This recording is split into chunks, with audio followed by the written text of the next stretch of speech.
the first bin, you would have a value of 1/15, because there's 15 bins. The first bin is the first in that. Yeah, so 1/15. And that would be, no. It's 15/15. But by the time you get to the outside, I haven't left this forever. By the time you get to the last bin, it's 14/15. No, it's 1/15. Goodness. There you go. Thank you all for your patience. It's 1/15, which is value like 0.067. And so essentially what's happening is one by one, it's just discrete, it's linear. You decrease the weighting, and by the end, it does have a lot less of an impact than the beginning, but again, it's not logarithmic. So I hope that made sense to me from math errors. Yeah, that made sense. Okay, great. Did that really speed up computation compared to just multiplying it by the distance? Well, I never even tried that, because doing it this way already took, well, depending on the data set, but think about code validations, it's already taken like 15 minutes. And then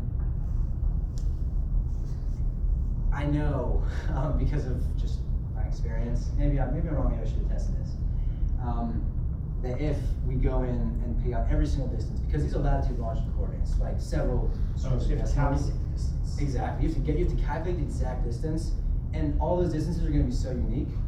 For 144,000, well, it's 144,000 parcels times 60,000 violations, or if you're looking at crime, maybe 50,000 crime incidents, or property values, 200,000 value incidents. It scales like crazy, and the calculation, and then you have to calculate the distance, and then apply a weight based on that, and it's different for everything. It's just so many overlapping calculations, it wouldn't have been worth. My computer honestly probably would have died. Yeah. Great job, Tommy. It's also been a joy to see you work on this.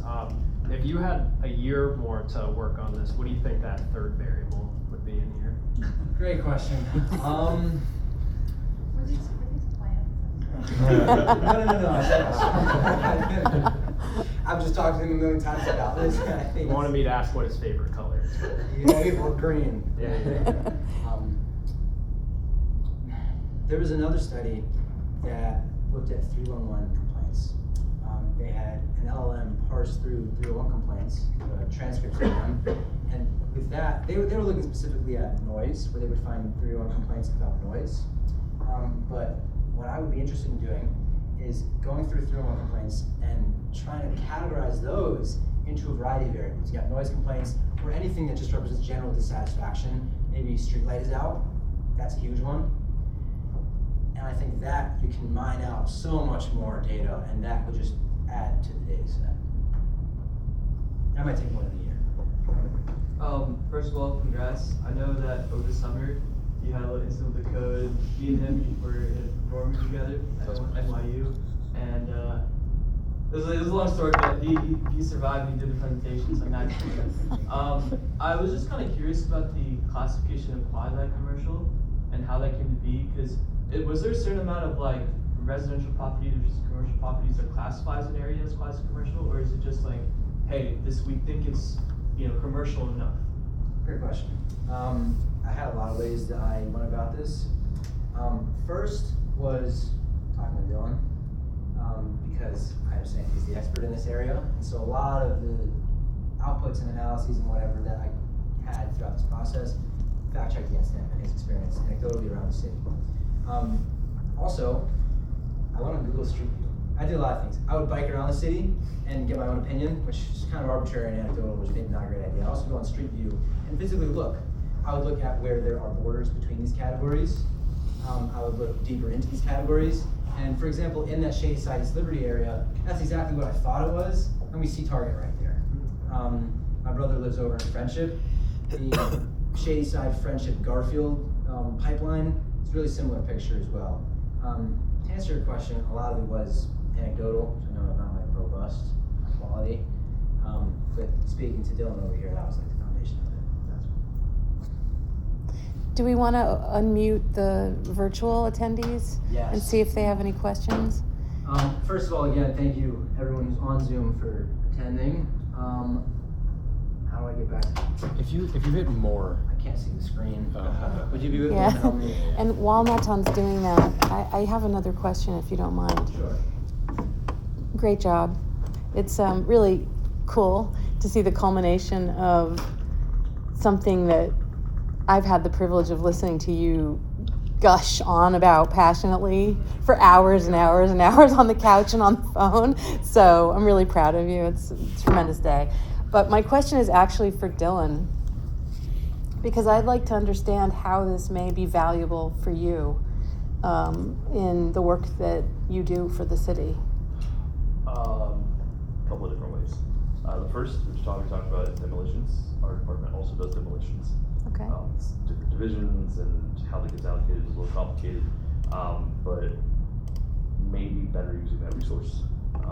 But demolitions have a bunch of political pressure behind them, and manipulating how those are done probably is harder to do based on data.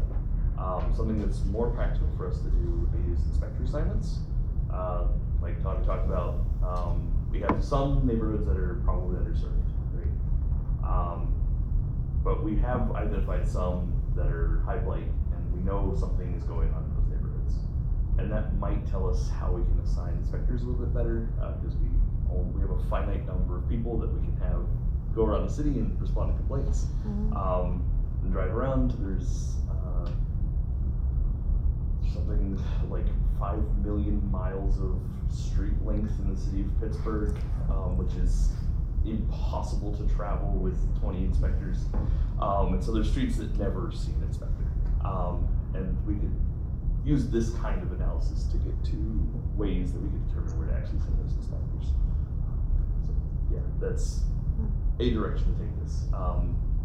Really, the thing that I would be most excited to do with this is to shop it to other departments that don't have robust data, because this is showing what the data can do, because what everyone views the data as is like, oh, your neighbor's nosy and wants to know what's going on with your house. And like, that's what people view data as.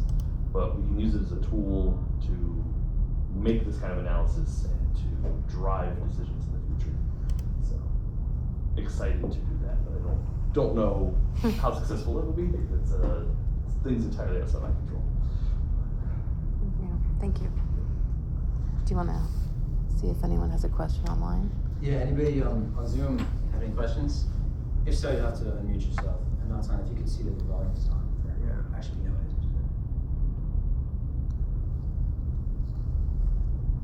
is. Hey, Tommy. Yeah. Beautiful presentation, gorgeous food too. My question is, throughout your presentation,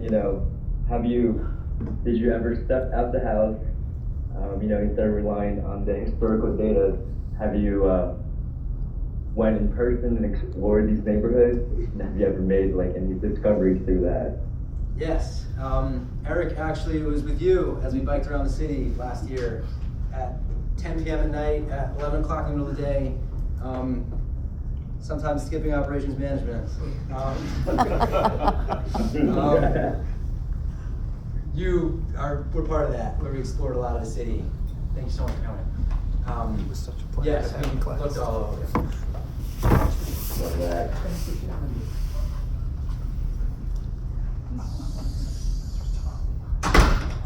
Awesome. Any more questions? Am I, Oh, can you hear me? yes, Sophie's my grandma, by the way. Okay, first of all, I have to say something as your grandmother. God, you're so good looking. Second of all, it was a very interesting topic. It was understandable at my level. I don't need to have an urban study to understand what you were saying. But it brought back some memory when I was trying to get into flipping houses. That was a long time ago. But I would see a nice neighborhood with one house that was left, that was just left because the owners forfeited their house. They couldn't have, what is that? Went into bankruptcy. That was it. And it wasn't purchased. No one picked up the house, and it was a small house. but it was used by people who went there to take drugs and whatnot. Well, over time, we began to see a change in the neighborhood, and you saw more pickup trucks. So I was thinking back to the question the gentleman, how he thought that the crime was the result of, was the outcome of the changes in the neighborhood. But I could see how crime can actually set itself into a nice neighborhood, and from there things could go downhill. And if you have a neighborhood, you have a house that is that was forfeited, then you can assume that things were not in code or was let go. And so anyway, I'm digressing, but it was an interesting topic. I liked your presentation very much, and I was impressed at the comfort level that you showed in your presentation. Thank you so much. Thank you very much. Really Thank you, appreciate that Tony. as well. That's a perfect example. Thank you. Anybody else? Tommy, I do have one thing for you, and I don't want to put words in your mouth, so if I'm mistaken in this, feel free to correct me.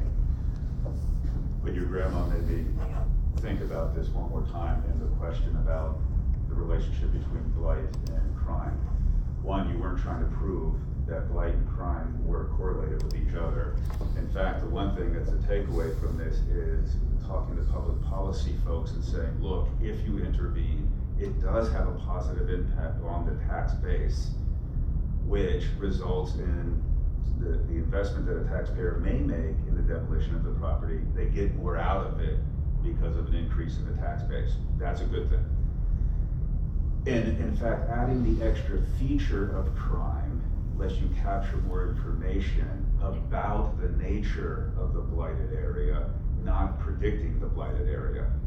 And if underreporting on code violations is happening, which is a form of violation of the code, right?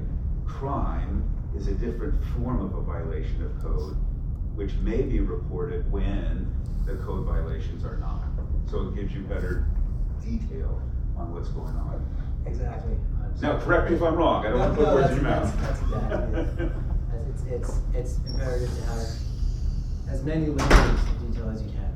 And of course, like I said in the beginning of this presentation, blight is so multifaceted, and because of limitations with data availability, data quality, actually measuring, figuring out ways to quantify different dimensions of the problem, we have to start somewhere. Yeah. That was nice. By the way, nice improvement from IBM to here. Thank you. Yeah, that was good. That was a great experience too. All right, so are we gonna conclude the public portion now, or? Yeah, so. Okay, so we'll